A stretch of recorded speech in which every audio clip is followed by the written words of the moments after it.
Αυτό που θα ήθελα για τον Πας Γιάννενα κάποια στιγμή να δηλωθεί στην Super League για τα επόμενα χρόνια και να είναι μια ομάδα η οποία να παραμείνει για πολλές δεκαετίες.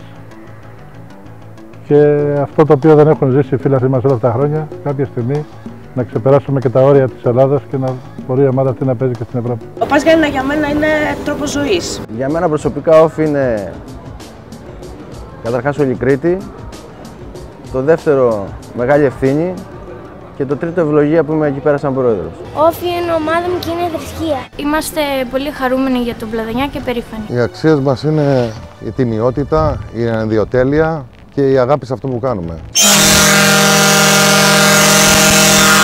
Μεριάρα και πάει σε Ελλάδος. Θέλουμε μέσα από το εφαγωνίζεστε, το καλό ποδόσφαιρο, να φέρουμε φιλάθλους στην ομάδα μας, να γίνουν φίλαθλοι της ομάδας.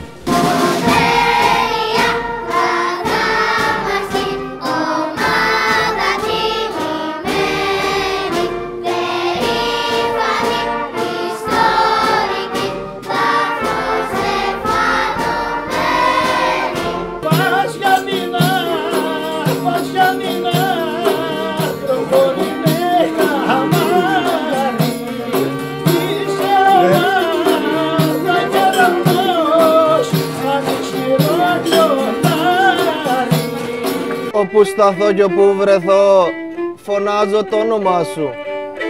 Όπου σταθώ και όπου βρεθώ, φωνάζω το όνομά σου. Αώ Πλατανιάς, αώ Πλατανιάς, σώμα και ψυχή. Αώ Πλατανιάς, αώ Πλατανιάς, μαζί σου μια ζωή. Τη Super League ο Πλατανιάς να έχει καλή πορεία. Τους εύχομαι από καρδιάς καλή επιτυχία.